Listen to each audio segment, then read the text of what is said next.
What's going on, folks? This is Jamesville here with the Boxing Source, and just catching up here with the videos on the YouTube channel here. Be sure to catch the Boxing Source radio show Sundays 7:30 p.m. MRN broadcasting on Blog Talk Radio. Just gonna give a quick take on what happened with the light heavyweight title fight between Andre Ward and Sergey Kovalev. It seems like a lot of people are saying that this was a quote-unquote controversial fight.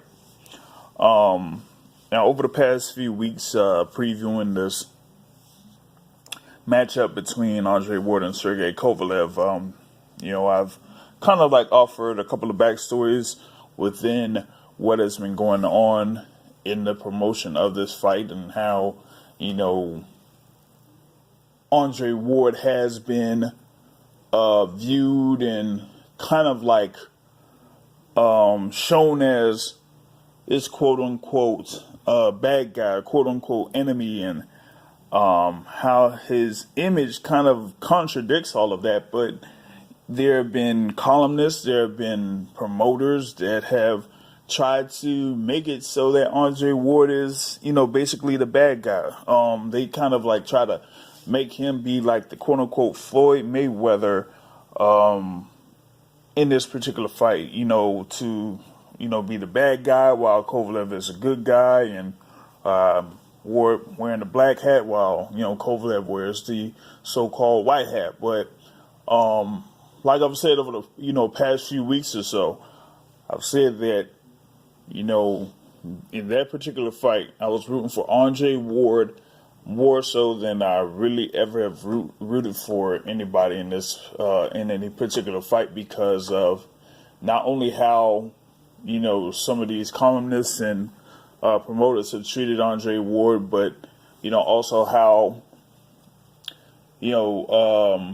networks have treated Andre Ward. This guy's been undefeated since he was a young kid, Olympic gold medalist in, for the U.S. team. And you would think that you would have a bunch of people behind him, a bunch of boxing writers behind him and things like that. But you don't really see that as much. You don't, when he was the, undisputed, or basically the undisputed super middleweight champion, he didn't necessarily get as much overall notoriety as, some other fighters have over the, course of recent history. And, while, there may be people that say, well, Ward, was the top 1 and 2 pound for pound, that it should be enough. Well, no, that really isn't enough, because there's a difference between, being ranked, top 1 and 2 pound for pound, and also having the interest or having the praise and good things being talked about you by columnists, commentators, and the like. Is different for an Andre Ward that's out there, that's been undefeated, that's fought the likes of Chad Dawson, that's fought the likes of Mikhail Kessler, that's fought the likes of Carl Froch, that's fought Arthur Abraham, Edison Miranda, and the like. And yet, they don't necessarily give him the same amount of props as, a Roman Gonzalez currently, a Gennady Golovkin, a Sergey Kovalev recently, but, this particular fight, like I was saying, I was rooting for Andre Ward to get this fight, to win this fight, and he got the unanimous decision win over Sergey Kovalev to win the WBA, IBF, and WBO light heavyweight titles. It was basically a unanimous decision, 114-113.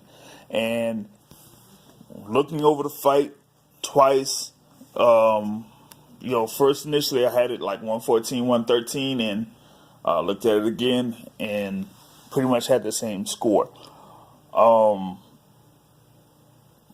In those first 4 rounds, Sergey Kovalev pretty much had a fairly good lead there. He won the first 3 rounds, so he was up 30-26 with a knockdown. And then I had Ward winning the 4th round, Kovalev winning the 5th and the 6th round. So, with Kovalev having 4 rounds to 2, he had to get these other rounds in. And from that 6th round on, after the 6th round, I had Ward winning every round but 1, and that was the 10th round. If Kovalev won more than 1 round in the final 2, he would have had the 1-point win. Okay. 10th round, it was close until pretty much the last minute. Then Kovalev stepped up and pretty much got that round in. And then I had Ward winning the last 2 rounds. All Kovalev had to do was win one of those last 2 rounds, and he would have won the fight. But I felt that Ward did enough to take those last 2 rounds in. And that is what you call a close decision win by Andre Ward. That is not a controversial decision. That is definitely not a robbery. This is nothing the likes of maybe Oscar De La Hoya against Felix Trinidad. This is nothing to the level of Pernell Whitaker versus Julio Cesar Chavez. This is nothing the level of Pernell Whitaker versus Oscar De La Hoya. This is nothing like that. This is a close decision win. Okay? So Andre Ward, 114-113, gets the win, and Sergey Kovalev has that rematch clause. Okay? With that rematch clause, this makes it the next fight even bigger for both fighters. Now we have a lot of people talking about this fight.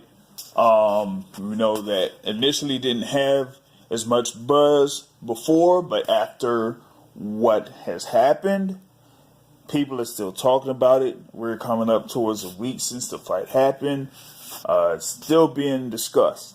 And that is great for the sport. That is great for the light heavyweight division. That is great for Sergey Kovalev and Andre Ward.